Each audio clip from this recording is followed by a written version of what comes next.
그리스도의 피는 멀리 있던 이방인들을 하나님과 가까워지게 했습니다.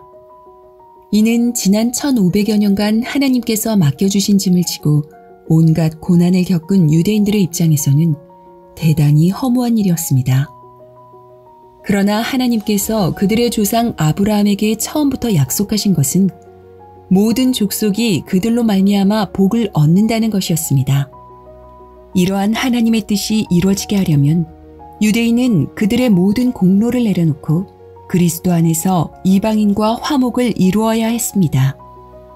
유대인과 이방인이 화목하게 되어 하나님께 함께 나아가는 것이 하나님의 기뻐하시는 뜻이었기 때문입니다. 유대인과 이방인의 갈등으로 대표되는 인류 안의 다양한 갈등은 지금도 여전히 존재하고 있습니다. 간혹 평화를 이야기하는 경우도 있지만 그것은 힘의 균형으로 인해 잠시 나타나는 현상일 뿐 근본적인 평화는 아닙니다.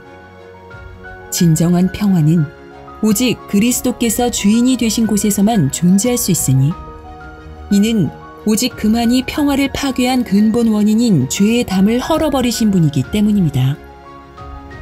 예수는 평화라는 개념을 주고 가신 분이 아니고 평화 그 자체입니다. 그분 안에 거하는 자만이 평화를 이룰 수 있습니다. 주님은 원수된 것, 즉 의문에 속한 계명의 율법을 자기 육체로 폐하셨습니다. 이는 그가 율법이 요구하는 죄값을 치르셨다는 의미이지 율법의 윤리 자체를 폐했다는 의미가 아닙니다. 화평의 길을 막고 있는 담을 주님이 자신의 희생을 통해 허물어 주신 것은 우리로 하여금 그의 은혜를 힘입어 화평의 길로 나아가게 하신 것이지 그 길을 막으신 것이 아닙니다. 주님은 오히려 율법의 1.1획이라도 폐해져서는 안 된다고 말씀하시면서 우리가 율법의 요구를 온전히 이루기 위해서는 서로 사랑해야 한다고 강조하셨습니다.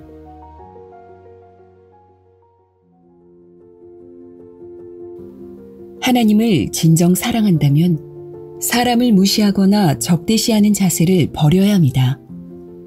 우리가 그리스도 안에서 서로 사랑할 때 하나님은 우리가 죄로부터 벗어난 자임을 인정해 주실 것입니다. 죄로부터 벗어난 사람은 이기심을 이기려 합니다. 모든 것을 자기 중심으로 판단하고 남의 것을 빼앗으려고 꾀를 지어내며 살아온 사람들의 힘으로는 평화를 만들어낼 수 없습니다. 우리가 진정 죄사함을 받았다면 서로 사랑하라는 주님의 계명을 지키기 위해 육체의 소욕을 이기려 할 것입니다. 우리가 교회로서 해야 할 일은 처음부터 세상 모든 족속이 행복하기를 바라신 하나님의 성품과 그의 아름다운 사역을 세상에 나타내는 것입니다.